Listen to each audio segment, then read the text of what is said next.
Justin, welcome to the show. Andrew, great to be here. Thank you for inviting me. So this is our opportunity to shed the light on a few private conversations that we've been having, helping each other out with a few things. You've been an incredible help to me, help thinking through. In fact, you made one specific thing as an unlock for something that I'm working on right now, and you have this incredible ability, as someone who went through your course describes as the ability to condense your messy ideas, i.e. your students, into crystals by the end of every session. So I want to unpack that today, but before we do, how's your rhythm? You listen to the Danny Miranda podcast. I appreciate that question. Oh, yeah. That's a reference to a question my old cross-country and track coach in college used to ask me and other athletes. I think it's just such a terrific question. It lets you take it in any direction you want. My creative rhythm is chaotic at the moment. I just love working at Gumroad.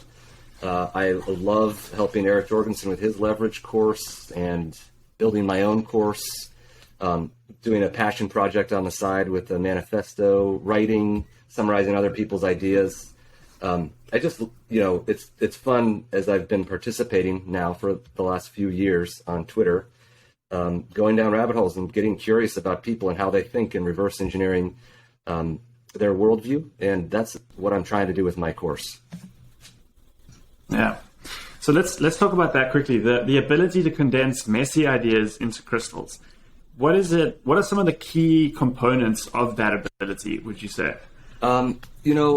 I appreciate that comment. I think that might have been from Adit, who is just a terrific audience builder and communicator and product builder. He's launching Maker's Mark with Brandon Shang, and they are going to kill it. I have honed the ability, I believe, to simply observe where people are coming from, and that I think is just a function of listening. And the way you would develop a product or write anything, to me, is all about sort of distilling down what's the essence of what they're trying to achieve, what they're going for. And so a lot of people are like, they prematurely believe that they have heard the message. Oftentimes what I like to do is not give someone feedback right away. It takes me sort of stepping away, going away, reading what they have written. And part of the thing that we did that I think helped people unlock what they want to do specifically and bring clarity and order to their ideas was to get them to write a short series of responses to prompts. And we called these worksheets. You did these in your course, of course, to great effect. And in the first case, it was called a product summary worksheet. Just ask them a series of leading questions about what they're trying to do. And then they would get that shitty first draft out there, and I would live with it. I always call it living with it. Go away to a quiet place, coffee shop, or even a loud place, a bar, a restaurant, and just channel the person and who they are and what their background is. And that just helps you, I think, respond to them with a level of care, almost a level of, like affection for the creative process. Like, I know this is hard. And the best part about my course by far, and I had a blast teaching it, more so than I thought I would, was seeing people go through these they would unlock one door, enter that room, and get stuck in that room. Unlock the next door or a window, get into some better room, and then get stuck. And there were about half of the students would go through, I would say in the 4 or 5 week process, they went through, I would say 4 major evolutions in their product vision. And those things, I think, are a natural part of the creative process. And I just sort of appreciate and realize how hard that is to get outside of your own head. And giving someone like feedback with care is maybe the best gift you can give a creator. And a lot of people sort of give surface level comments. And I suppose what I try to do is give them a series of affirmative and constructive suggestions that come from a place of like deeply getting into who they are. So maybe that doesn't give you like the precise practical process. Yeah, I think that's a key insight though. It sounds like it's empathetic feedback. Like it's really got that person's entire background history and drive and ambition baked into the feedback. So I think that's a very, very key point. What are some of those challenges? You've now worked with a few, you've had this cohort, but you've worked with many other creators. Can you start to like pattern recognize some of the key challenges and hurdles people go through? First of all, the thing that anyone does, which is what specifically do I know that I can put down and document on paper in a way that would be attractive to the market. So oftentimes you talk about creator, market, product, fit, those three things all together. And so the first thing you have to determine is what to build. And then, of course, the second thing is how to package it and how to bring it to market. So the what to build is a great sort of process that you can go through. And a lot of people who show up at 10X Creator Course already have an identity that they've spiraled into online. And the coolest part for me was some of the folks who weren't Twitter native. They weren't confident in a specific niche that they wanted to serve. They were more like freelancers and entrepreneurs. And those are the people who I think made incredible strides. And so for them, it was like, do I want to build a course, a self-paced course, a cohort-based course, an information product? So the whole idea is not only sort of substantively, conceptually, what you're trying to convey to a potential student or somebody who is going to be a customer of your info product or course, but like, what is a way that you can bring it to market that's authentic to who you are and what your background is? And so there was a woman in my course, Philippa Day. She lives in Tunisia, and she has been for the last 20, 25 years a very successful film production services company lead.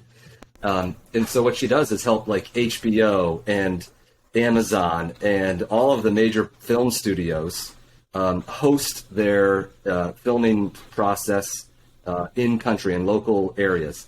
So she went through maybe three or four different major evolutions of her landing page, and it went from, I think I understand how to talk about what I'm good at, to literally like the moment you stepped into the landing page, you knew precisely what she was offering.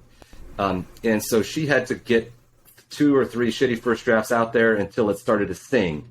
And it's almost like when you start to found a company, let's say you want to raise venture capital, your pitch is like typically a few minutes and you sort of struggle with exactly what you want to say. And then after you've pitched it to 100 different investors, you have it down to 3 sentences, really like 1 sentence or even a few words. So, yeah. Yeah. Yeah. So there's a few such key points here, which from the research that I was doing, listening to stuff you've said and things you've written, that you just sort of touched on there. So one is, these are all sort of, I see as like attributes for creators to be successful creators. You use, you've worked with some amazing examples of people who are, 10x or maybe even 100x, where a lot of us are, where we're headed. And some of the things that you've noticed that they do well, you mentioned like having constraints to produce prolifically. But the key is producing prolifically, right? So the shitty first draft, second draft, third draft, until you get to that point that it clicks for someone. What is the the feedback mechanism to get that? Because I feel like the order of this is what I know, this is and then getting that really condensed. And then you mentioned this earlier, what about it is interesting to other people? Because that is another big leap, right? A lot what of are some of the ways to make that large have, leap from this is what I know? That question answered, but they're just not confident that they do. Because we all live daily humans are social, right? And you're talking to people, and so you're either talking to people online or in your natural physical life. And this is a classic West Cow-ism, but there are moments in your life when you're interacting with people, either online or in real life, where their eyes light up. And they start asking you questions they can't stop asking. They just want to pull the string on this thing that you have uniquely experienced or that you know about. A lot of the successful creators I've worked with, they already have a decade doing something, and they don't even realize how good they are at it. And other people do, but to them it's second nature. And so the hard part is like sort of taking notes all along and giving yourself that cargo freight that then you can refer to that would be inherently interesting to other people. When Arvid Kahl wrote his first book, Zero to Sold, he had just taken notes as an entrepreneur. He just looked back at his notes and he said, holy cow, I didn't have the time, the mental headspace to take this out. And by the way, the pattern recognition is just so obvious all the time. The people who do these big products start with something super, super small, super dirty, a booklet, a Google Doc, something that they can share around. It doesn't mean that they have to have a huge audience where they're getting tons of feedback and hundreds of comments on their threads or anything like that. Typically, you could just share, hey, here's my Google Doc of an outline of things, something I'm thinking about producing. And you just start to express to the market that you intend to do something. And oftentimes it's a super, super non-formatted handbook that then people start to say, well, actually, I don't want to know precisely that, but I want to know something related to that. And then you can film one video. And that one video then gives you, it's like a one stepping stone across a chasm to the second video and the third video. And then suddenly you have 16 and it's a real product. And I think a lot of folks get ahead of themselves and start to think of the big portfolio of products. Yep. What I try to do in 10xCC is envision the smallest possible version of the first offering that you could bring that's somewhat valuable, get feedback on that, and then start to envision a portfolio so you have in your mind's eye you can confidently step forward without beating yourself up that you haven't produced the final polished thing yet. So yeah, I mean, I that sounds so obvious, but it took me channeling hundreds of people and interviewing 50 of them in the past 2 years to just convince myself that that's the way to do it. I think you're cutting out. Maybe we'll have to edit, but maybe you're thinking.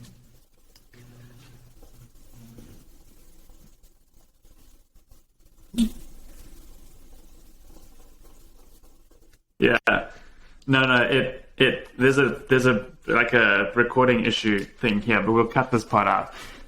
Gotcha. Here, I'm just going to go straight into the next thing. So your video cuts out occasionally because it says there's an internet issue on your end. Sometimes yours does, but I do think it's on my side. We can make it work.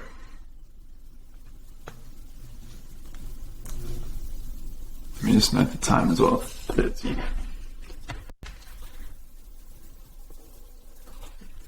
Yeah. Well, let's just keep going. We'll cut this part out. So I want to go back. That's such a valuable insight there because but before I dive into the implications of this, I want to go back to the idea of note taking because it's something you've talked about before. It's one thing you've seen almost all creators are really good at. You also have quite an interesting personal sort of journey around this idea of note taking. I want to dive into that. But before we do that, how do you think about filtering what you're taking notes on? So I think that's often the key because it can just there's no use in a database that's just stuffed with too much information. So how do you make sure it's always quality? Like Blake Emmel, my system is terrible. I have experimented with this for the better part of my adult life, and I really enjoy it on an abstract level. practically speaking, it's not systematic in the David Perel sense that it's all like, either Evernoted or Roam researched out. I started a tech company around the idea of consumer content management, taking everything we learned from enterprise data management and, resolving objects in the background, like snipping 20 seconds of a podcast or 1 minute of a YouTube video or one paragraph of an online article, and stitching all those things together in the background. It's almost like Roam, but different in implementation. But I believe, I'm going to get to the essence of your question, which is how do you choose and how do you exclude?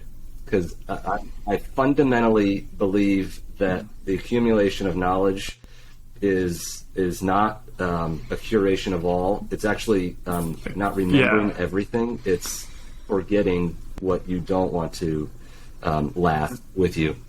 And the piece of sort of what do you pursue, I believe in pursuing creativity for its own sake. And I sort of think like Einstein's favorite philosopher was Schopenhauer. He said like a person can do what they will, but a person cannot will what they will. Like what they want to pursue is almost like baked into who they are, like to the metal of who they are. And so when I go online and I sort of like encounter Matt Kobach for the first time, I'm like, what the hell makes that guy tick? What is he interested in fundamentally that's sort of like on the back end of his front end output? So who does he respect and admire? And who does he read? That's why when I started my company, it was like, don't show me what's coming out of your head. Show me what's going into your head. What's his creative input function? And then if you can reverse engineer that, you can get to the creative output function. And George Mack has said something similar, which is a great tweet. Like no successful creator he's ever come across doesn't have high quality creative inputs. And I fully believe that. But like for me, I didn't realize until just recently, like it sort of smacks you across the face that all I've really been interested in long term, like going all the way back to high school, was the creative process. I enjoyed writing, and I enjoyed writing about lots of different topics. I was in the military. It could be politics. It could be international relations in the sort of back stretches of my early career. But if you tie the knots all together and look at it, it really is like I like writing about writing. I like the meta side of all of this. And that's why I think I've gravitated to creators. I like admire the hell out of creators because I know how painful it is. I've always enjoyed writing, but writing has always been very hard for me. And therefore, I do have like a deeply empathetic ear to people going through this process. So for me, it's like, I suppose, I curate things about people who are curating things and creating things. Like that's my, so I feel like that's why I had such a wonderful experience teaching my course, because I was like, holy cow, I was like a lighthouse and like attracted all like-minded people into the course and handpicked them. Yeah. And then like, I was like, I found my people.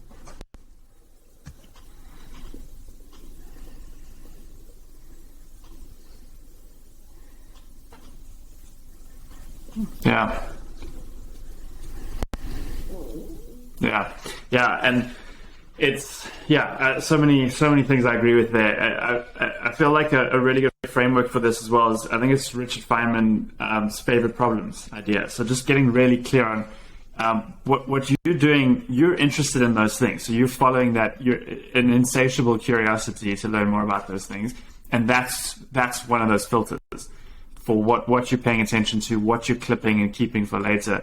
And I think you talked about this in 100% agree. Maybe I'll come back to that later on. But I feel like you talked about this when you talk about other creators, just that ability to just follow insatiable curiosity in one axis. One of his Clubhouse appearances, and he basically said, like, success is nothing but a byproduct of learning, and learning is a byproduct of curiosity. And the more curious you are about something, the more successful you'll be. It's just, it might sound trite, but it's quite true. And and I guess like the criticism of that is, well, how do you cultivate curiosity, and is it naturally something that you can't control, like I just said with Schopenhauer, or is it something that you can throw fuel on? And I sort of believe it's kind of like a nuclear chain reaction. The creative output function is like, it's almost like there's this thing called the K-effective multiple or multiplication factor. It's like the density of quality ideas colliding with one another produces more ideas.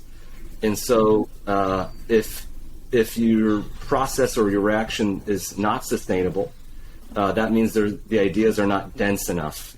You're not placing them in proximity to each other, and the reaction fails. And so the solution to when you hit writer's block is not to continue to write, it's to stop writing and to read specifically from the classics.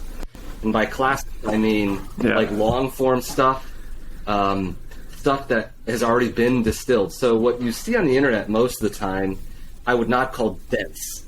The book that is prototypically dense is Atomic Habits. Like all of the extraneous ideas have been extracted out of it, and it's been boiled down to, as my old boss Jim Mattis used to say, a hearty broth. So it's not watery. That makes sense. Mm-hmm.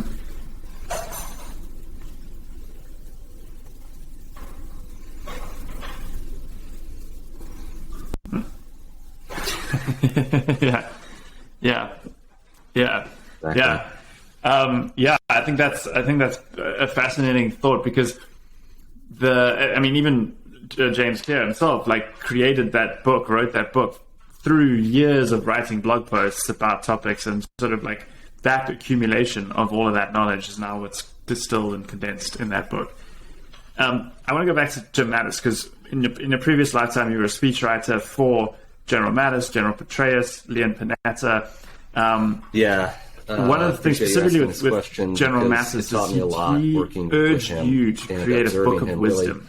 Can you tell us a little bit more about his book of wisdoms? I feel like that's related to this idea of collecting notes of things that you're curious about. You're not really learning from what they're telling you. You're learning from their example.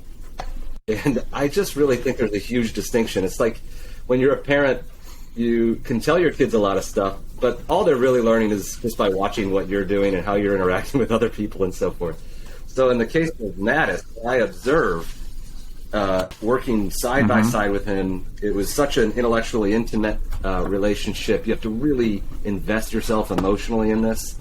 And I just watched him really produce high quality work from the collection of decades of notes. And he would put them in 3-ring binders. He called them his books of wisdom, binder number 1, binder number 2, binder number 3. And every time, and by the way, he himself was inspired by another example, Eric Hoffer, who was called the longshoreman philosopher, something like that. And he was sitting on the San Francisco cannery wharfs and writing The True Believer, and Mattis hitchhiked to go talk to him, and he said, "Hey, what can I learn from you?" And he said, "Anytime you come across something from a quality source that you respond to in any way, write it down." So he did this longhand, and it was funny. He has a story. He was in Australia once with the Marines, and he saw a quote on the ground in a bronze plate, and he went down with a piece of paper and started to etch it into a piece of paper, and some police officer in Australia thought he was passed out drunk and started to give him hell, try to arrest him. So he's like, "No, I'm just trying to capture a thought." But what he did, and by the way, this was like someone would send him an email, he prints it out, hand write it down. His mom would say something to him, he would write it down.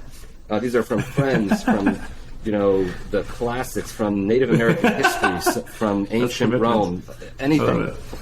Yogi Berra quotes. It was all over the place. And he said something interesting to me. He said, if it were organized and categorized, I would not prefer the organized version. I prefer the completely disorganized version. He goes, I look at these every day, and I know exactly where various quotes are. Yeah. But every time I'm sort of thumbing around and searching for one, I see some unrelated idea, and the collision of those two ideas is always very interesting to me. So it's like, if all of the ideas on law or all of the ideas on politics were in one area and not intermingled and interspersed, he would actually not prefer that. But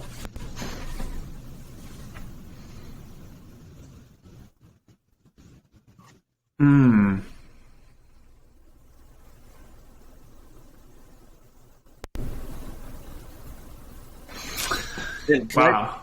That's super interesting. It's like the randomness, the messiness of it at that stage is valuable.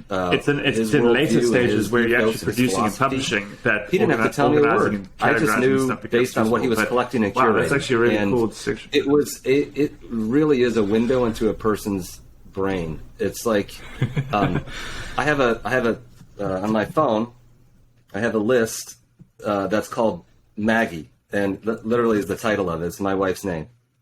And anytime she says the word love in relation to anything, I write down precisely and specifically what she says, like literally verbatim. She'll say, I really love marshes and marshland. And then I'll say, why? And she'll say, well, the geese are landing softly on the field and so forth. And I'll write all of that down verbatim. And so I have a list of hundreds of things. And I believe we're defined by what we love. It literally is your identity. And so for a speechwriter, there's nothing like that sort of gold mine. And I think you could sort of do that for your own self. It's sort of a self-inward discovery process. And I believe the more you participate online and the more you share and the more you curate, you're not discovering, you're not learning things, you're learning about yourself and your relationship to the world.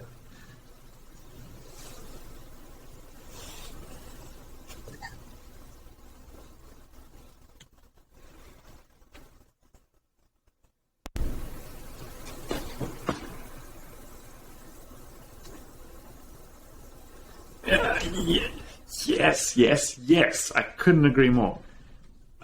I love that. I love the way you've just described that, like characteristic clarity in the way that you just described this. It's beautiful.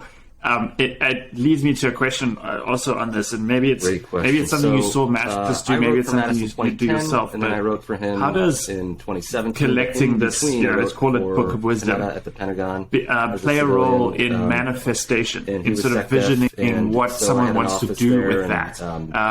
You're sort of living the writer's life, so you have a little bit of like sprints and then a little bit of time to breathe, but a lot of reading, a lot of information coming in that you're trying to organize and set out into stories and things like that. And so I started my own book of wisdom in a digital sense, and I had already sort of throughout my life interspersed a ton of notes, but now I started to get a bit more systematic about it. And I titled the file Thoughts Worth Keeping. And it's kind of amazing if you are reading actively, I call it reading for action, what you can produce. And there is the thing that is fatal to creativity is passive reading, passive consumption. Active consumption is what people learned 500, 600 years ago in the 16th century when the printing press came out, and Erasmus popularized this thing called commonplacing, and that was taking all of the things that you respond to and putting them into one common place, literally physically back then. And those notebooks, that became a popular practice back in the 16th century, and people are doing no more different. That process has not changed in 500 years. People are doing it successfully. And when you start doing that, it has a magical effect on you. You become inherently creative in the sense that you're not having good ideas, but you're actually making things. There's a distinction between the two. And so what you do when you have a file like this, and then look back on it over time, there starts to jump out at you like, what are the big topics that interest you? And so, it's like you don't really understand looking forward what those big thematic areas are, but it's very obvious if you do this for a year what those big thematic areas are. And then you start to collect, and you can. And anytime I create something like some sort of a post or an essay or something like that, I'm constantly referring back to notes I took 10 years ago. And it's sort of weird. It's like, wait, I'm just keep looking at the same stuff. But, you can't really fake who you are. It's like that. There's a reason that, I like sort of went down certain rabbit holes. I'll leave it there.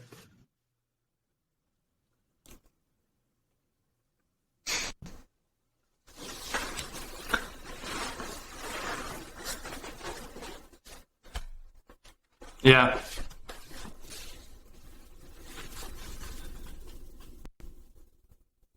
Yeah. Yeah. Yeah. Well, you've said before as well that all the creators that you've profiled have I think you've said 10 to 12, maybe even less, big ideas that they're just constantly repeating and saying in different ways. So that also just gives credit to what you're saying. So let me sort put of that in gives people terms. permission to not have to. There is It's almost like an ancient that sort of pressure of creativity. Like Seneca type of you're actually idea being creative. of, all you really are when you're a creator is like a bumblebee. You don't have to and always all you have do a new is idea just fly that around feels the novel field and land to on you. different flowers. It's and yours already. Collect whatever it is that bees collect. Yeah, go. And that then becomes something that you make the nectar, you make the honey out of, but you do it by processing it, by digesting it through your system. And then you can put your own stamp on the information that you consume. And so I would say active consumption is a process of knowing and knowing again. So you can teach other people and know your future and teach your future self. There's just a great, I once compiled 7 or 8 quotes on precisely this idea of putting, because there's no real, there's nothing really new under the sun. But you can stamp it with your own personality and make it your own, and then name it, of course. And that's what people who brand themselves on the internet are so good at. The jealousy is extreme when I look at David Perell, because all he does is take these old ideas and stamp them with a new name, and then it's a framework. This is a classic thing. Let's develop a framework. So I do now. I can't. It's irresistible. I see it everywhere now that I look around. People do. Name and claim.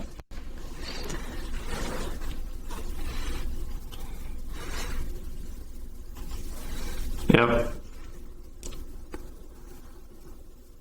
Yeah.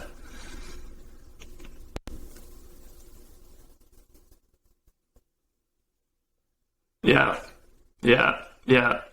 It's your reticular activating system there, just like you're so tuned into it. Okay, this is a good transition from consumption to creating. It does echo something you talked about before as well. You used to run at the Naval Academy. You mentioned your track coach. I think it was Al Patello. He taught you to prepare and prepare well. And that's sort of the essence of what we just talked about now, right? Is that's the preparation process, is consume quality information, keep focus on the things that you're interested in, and keep that and build that book of wisdom. So now transitioning into creating, which is the theme of your course.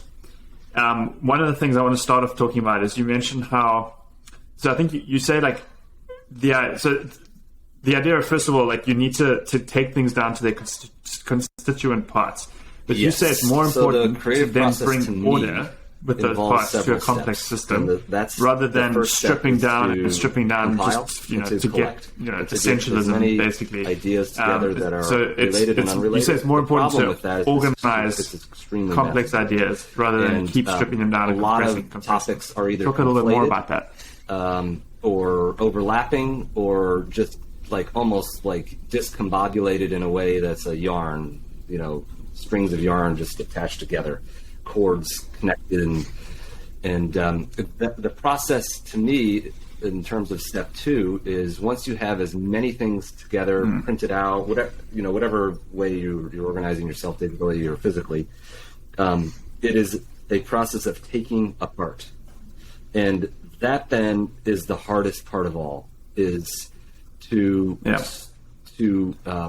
find all the things that are discombobulated, take them all apart like you've got a car that has 20,000 pieces to it, and you just literally strip everything down, set them all out into the table in front of you, and now you've got everything separated.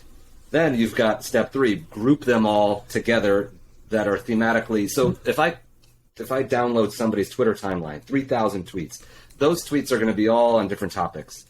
You like do the painstaking. This is truly pain-inducing, painstaking. Like it's almost like you see a video on Instagram of people like who are great at taking things apart. They're like mechanics or something. Then they have to wash the things, and then you stain them, and then you like put them all back together.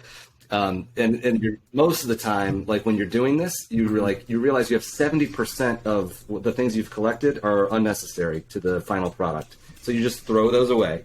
Or in my case, I'm like incapable of doing that, so I just copy and paste them down into the detritus file. And then this is the key. This is the hard part too, is stepping away from it and saying, okay, what is it that I'm trying to produce here? And you start with a sentiment typically. And so if you're speech writing or writing a product, it's like, what are the top line messages that I'm trying to get across to another human being?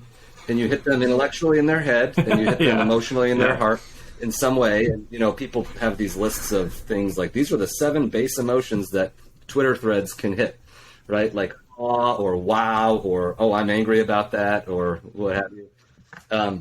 And so, but for me, it's like, whenever I started writing speeches, I really learned this process. It's just like literally you have to I do this. I lean back in my chair and look at the ceiling, and I say, what am I trying to say? It's like the George Orwell phrase, what are you trying to say? And then, like, what images can you use to, like, make that real, make that kind of hit someone?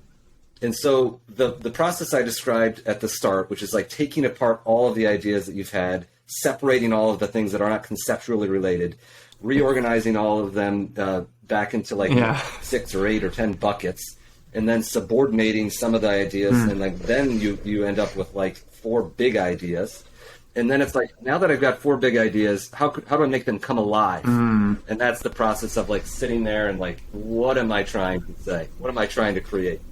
So I suppose that's like what I would get across in the course, is like the first week of the course is all about that. Like, what is it that you are trying to build?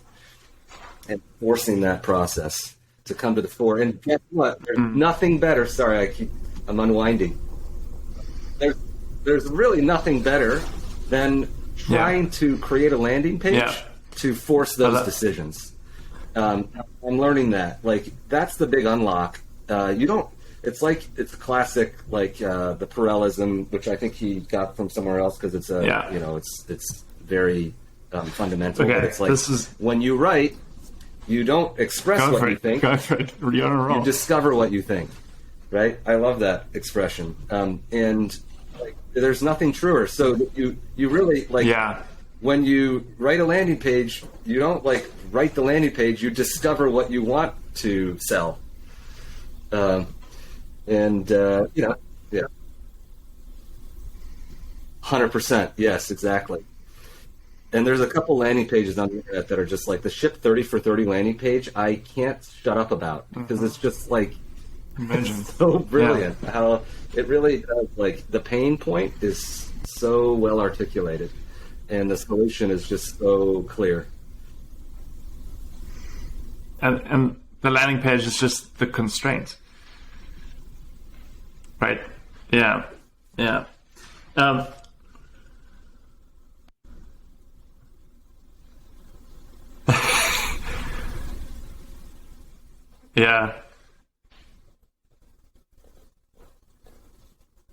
Yeah.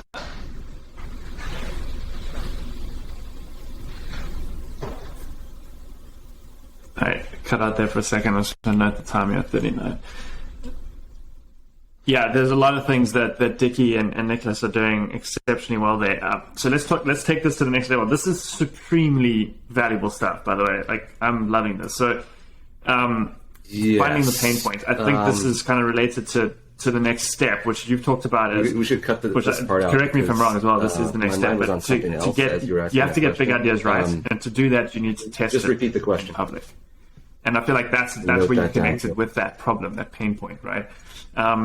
Yeah, let's talk about that for a second. Like, is that the next sort of step here, and what is that process? What are the By the way, do challenges? you have to do all this manually, or do you have somebody to help you do this?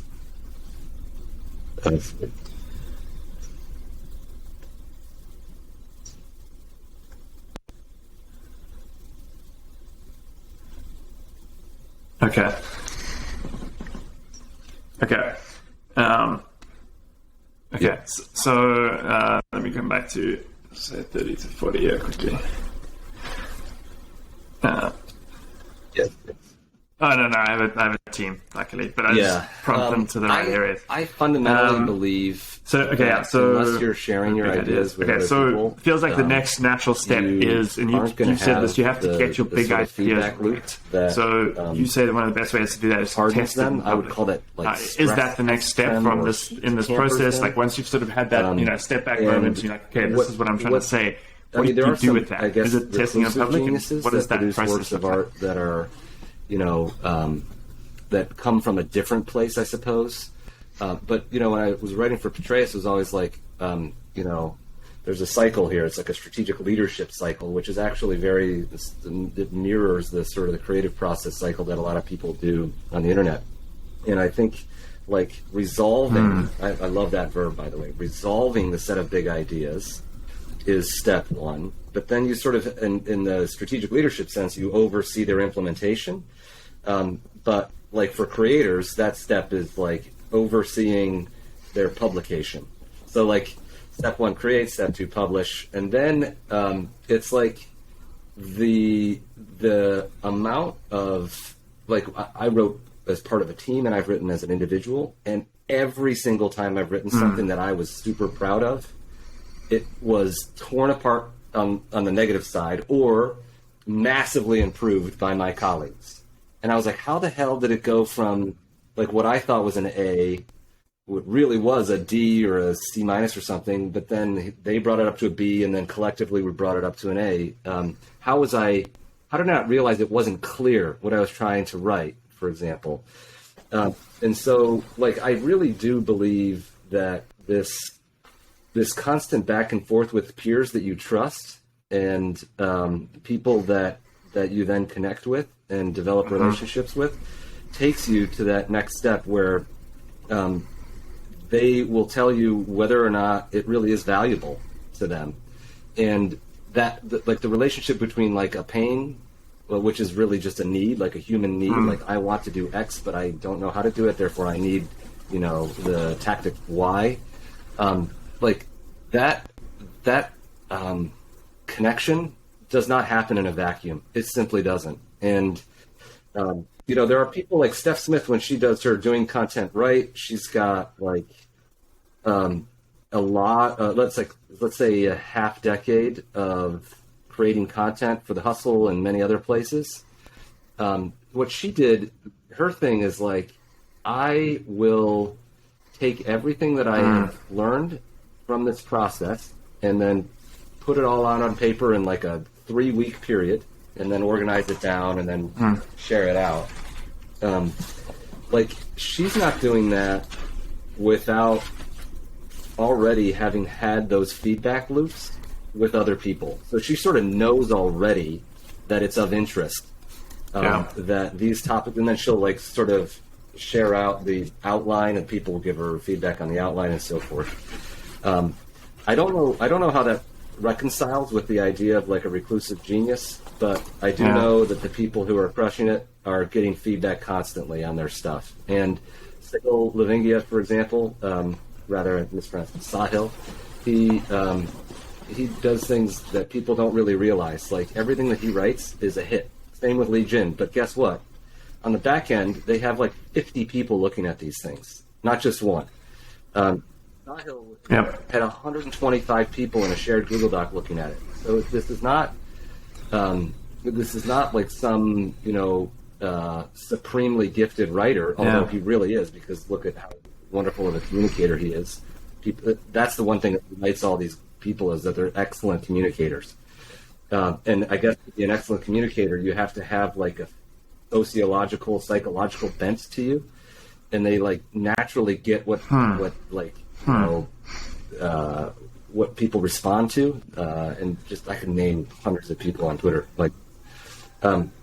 But I suppose what I'm trying to say, in short, is people get lots and lots and lots of feedback if they're going to produce quality stuff, and they do more drafts than you think. A lot of these things aren't just like slapdash. They go through an editing process that people don't like. That's what I was a speechwriter for all these years, and the one thing I don't think the American public got, or just anyone about the behind the scenes of it, was how hard it is. I mean, for some of these speeches, we would go through meticulous drafts. We would, draft one would have more writing, editing it, than the original draft, if that made sense. So if it was 5,000 word speech, 6,000 words of edits, and then it would start to collapse on itself like a black hole, and it would get shorter and shorter and shorter, more and more powerful, more punchy. So that process took 10 drafts, not 2. Yeah. That makes sense.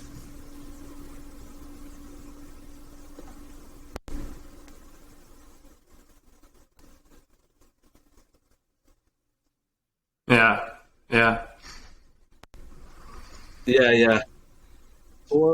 Or like, as Steph Smith says, let them vote with their behavior.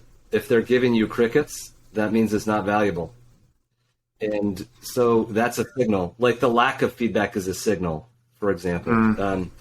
And those are every harsh single lessons. speech. Yeah. And like, I just wrote it down here because I think this is such a true for a very long statement time that people want to know what is valuable to others. But you and do the best have way to get the that ability is to to literally ask people, others, hey, read this. like, Give me what your is feedback. valuable about this, and they will show One you. person, all it takes is a couple of people, and you're getting signal. You're not getting, some crowdsourced signal, but you're getting something. So, and I guess I'm just going to say this as well. Like, there are people for whom it would be impossible to like be a breakout creator, because you're not like, you don't have either the gene or the curiosity to just like keep doing it when you're not getting a lot of love in return. So yeah, I don't know. Early days, it does have to be, as Daniel Vassallo says, intrinsic. You can't do it with extrinsic motivation. Yeah. Early on, especially.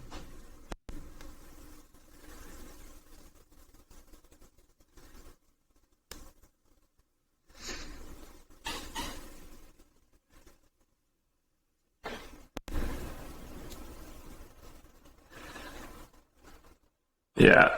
Yeah,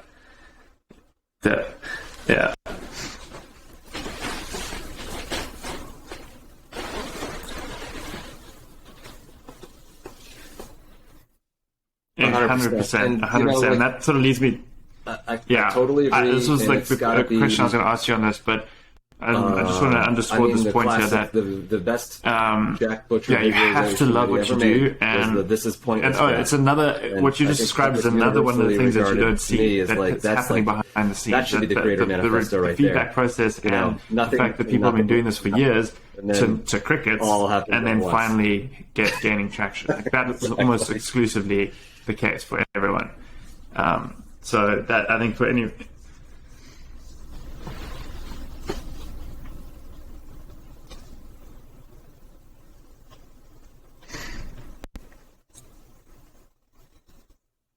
Yeah.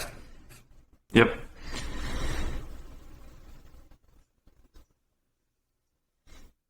Yeah. Yeah.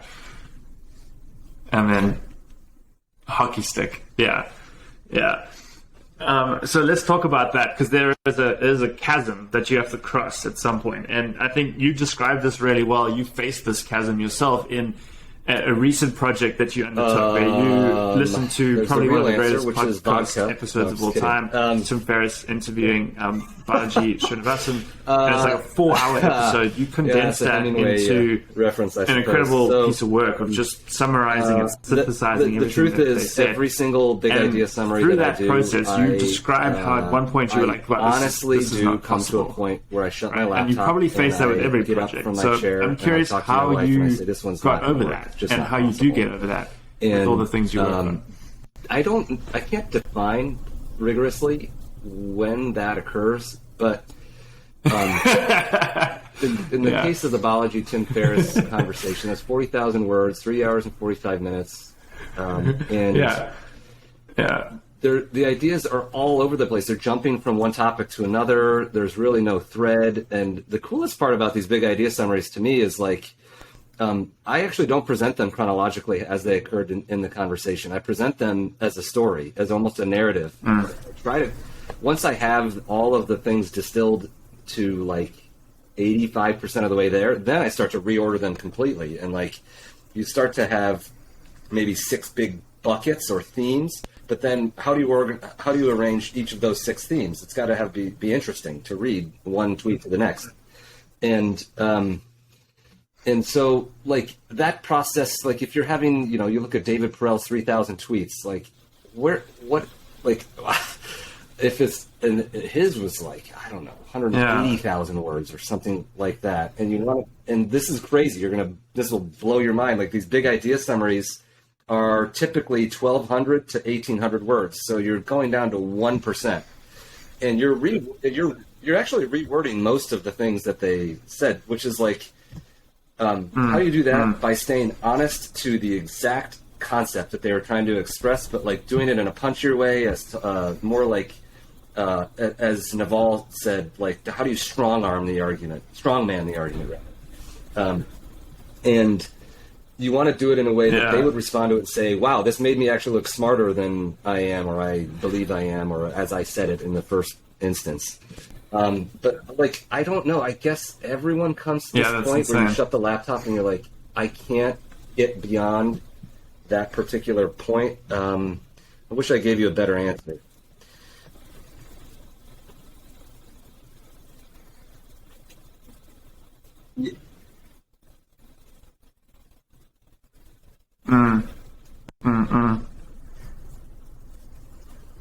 You know what? I now realize what it is. I know I got it. I have the real answer, which is oftentimes I'll get it down to 12% of the original content, and then I reach the impossible point, and then I print it out. And this is weird. Well, no, I think you did. I mean, like, you tongue-in-cheek vodka, like, but I mean, just context switching, right? Weird stuff where I'll like highlight, or I'll take a black pen to it, bike ride, or just something like that. Underline the or work most on a different important project, things. even if it's like a different essay. Those will start to then like resolve together really what the essence of the conversation was. And by the way, I have to say this. I'm going to say this probably forever.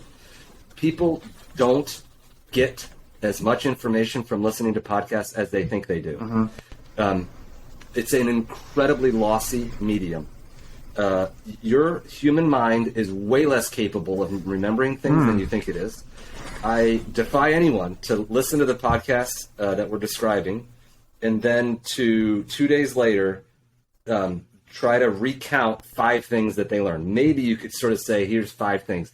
But the thing that's missing is the fidelity of those 5 things, and exactly the concept, exactly the words, and these sort of verbatim, like nuggets, these diamonds of wisdom, and distilling all of those things down and then having them, owning them, making them your own, applying them in your own life. That's the challenge.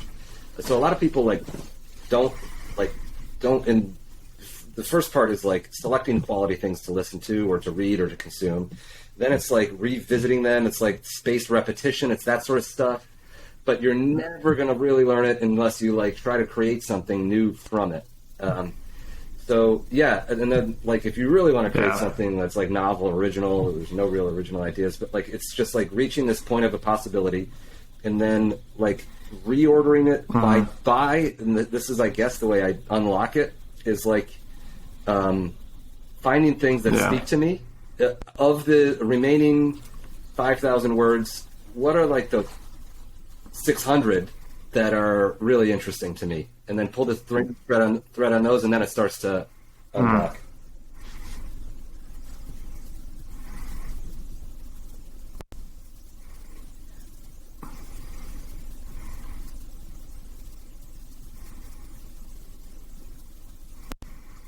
Yeah, exactly.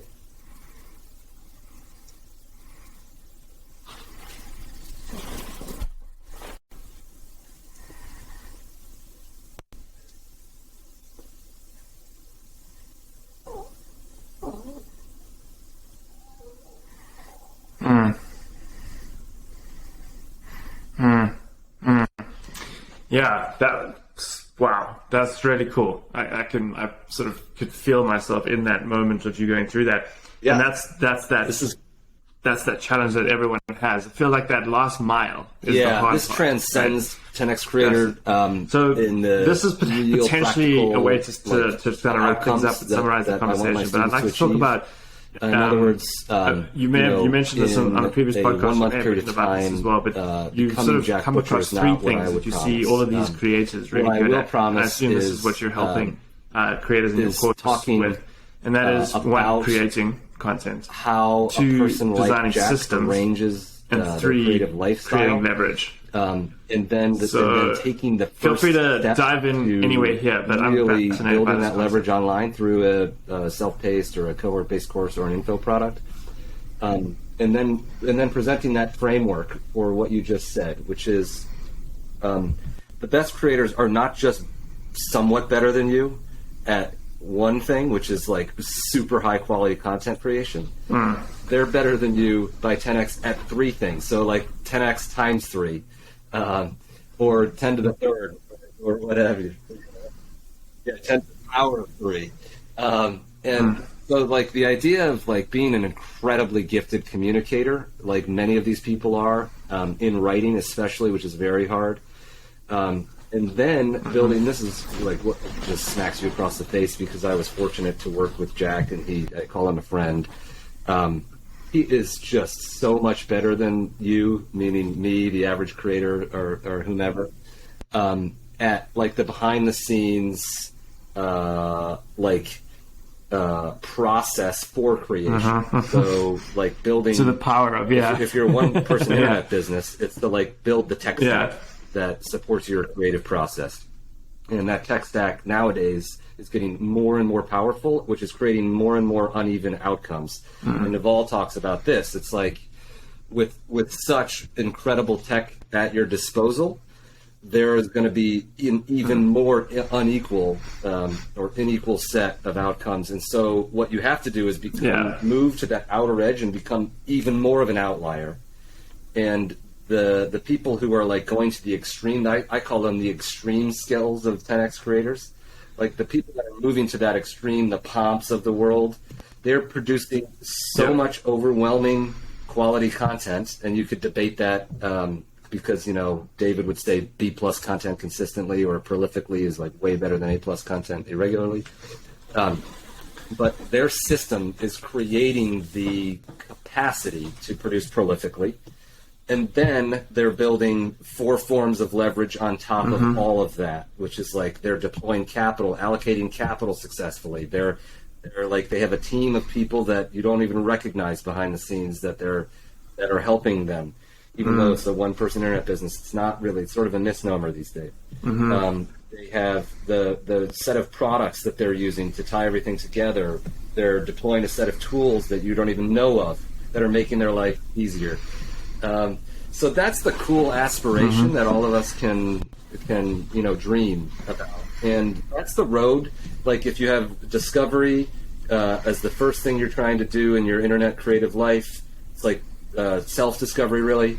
Then it's like income, making income from the products that you're building, and then it's like building equity. That process is what I hope to inspire more people to do and to pursue. Because for me, it's been life-changing to just follow my passions in recent years and to actually start participating. And I feel like I'm having more fun, even though it's extremely painful at many times to put yourself out there and and to try to like, go through that tough creative process. Yeah. To me, it's like you can do what you love, and and connect to people. Like many of my best friends, like you, we're meeting in this wonderful, online environment, and today it's just going to get stronger and stronger.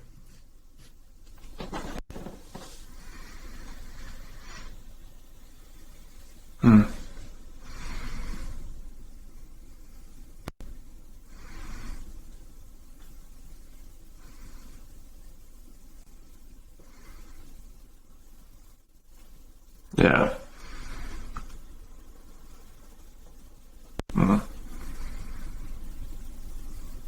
Yeah. I want to make sure I give you a good answer here, and I really think if you're just starting out, and I look forward to consummating that in real life at some I would point as well. say is your so let's wrap this up. I love this idea of that being the aspirational aspect of where it can go for people. And by that, if you had to, for people listening that are getting started, that are maybe early on their journey, what you think you're good at is obscuring what you're actually good at. Because you could say, for example, I'm a good writer, and people want to know, how to write from me, because writing is a valuable skill, and so forth and so on. Take your time. But I don't think I'm for example, let's just talk about like me. I don't think I'm a prolifically talented writer, but there was something I was good at, but I didn't know about it until I started just doing what came naturally to me. So the more you do what comes naturally to you without trying to have your identity be big, this is the best advice I've heard from in the past year from Steph Smith. She says, keep your identity small, which is unbelievably great advice, because it allows you then to pivot. And I have pivoted massively in recent years. I was, at Palantir at a tech company as an evangelist business development guy, started my own company. That didn't work out. Started selling business jets, like these $30 million planes. Wasn't like resonating with me fully. But meanwhile, what I was doing on nights and weekends was doing what really became naturally to me, which was learning and intellectually channeling these people that I admire, that I was like, whoa, that person's very interesting to me. And what I learned was, what I was good at was a small core nucleus of the larger atom that I was decent at, which is I could observe and listen intently to what drove people creatively. And so that listening process, like I wasn't a good writer, I was a decent writer, but I was a better observer and listener. And then you start to share these things and people start to say, that's it. And they will tell you what you're good at. But you can't really discover that until you participate. I wasted a decade of my life not participating, like lurking, voyeur. I was a voracious consumer, but wasn't creating actively from the things I was consuming. And so, I don't know, that's a very long-winded answer, but I really believe it to my core.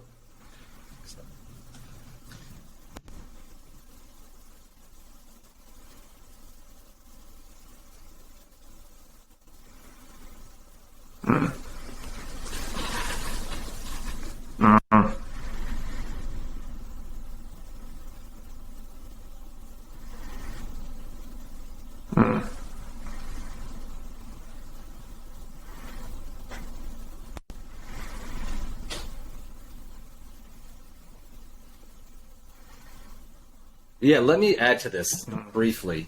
I now notice that I have a larger audience than I did starting out by a factor of 100. I started out with 270 followers, which was just like a byproduct of people I met on the street. This is exactly what happened to me, and so this is anybody listening. That is the best advice you can ever. Now that I have a slightly larger audience, if you want to pursue this journey, because interact with a lot of people, my whole trajectory changed once I started. When people comment on your stuff, and I was exactly the same. I was a voyeur. I was consuming. Luckily, building started a repository of information. Their creative journeys by writing book reviews. When I did start to participate, what you do when you write a book review is you associate yourself with a person who is respected. And like, and you learn from that person that you're channeling when you're writing a book review. There's a synonymous or analogous thing that happens online these days. Like, you can associate yourself with people on Twitter in a way that you can't do at scale in any other place, really. And they notice you. And by the way, this is the key point that I'm trying to make. You will discover your own style by mimicking the style of other people. And when you mimic, it's not copying. It's really just like you respect and admire certain people or a class of people, and you're starting to express yourself.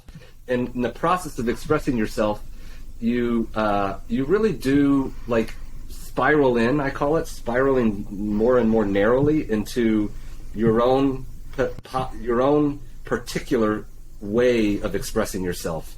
You start to use terms that are uniquely yours and so forth, and people start to like learn how you think. And so the faster you can get this cycle where you're like teaching yourself how you think, that's what you need to do. Your rate of learning about yourself needs to be as vertical as you possibly can. Make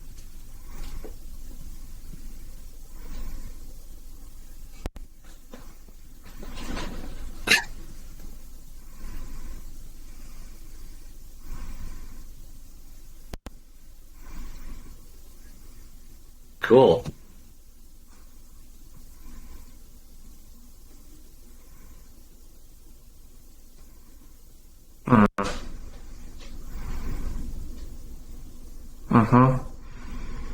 I would love to mention the Gumroad podcast, which I'm super excited about and proud of. Sahil is running a great ship, and we're really like 10xing truly our content production.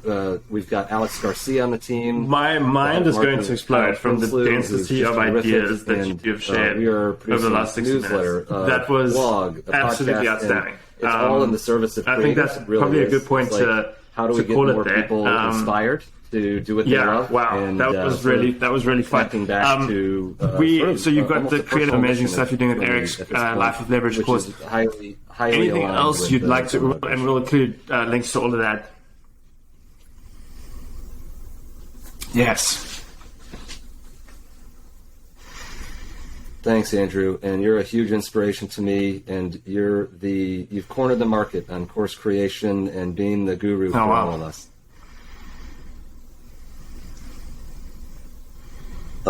Talk to you soon. Bye.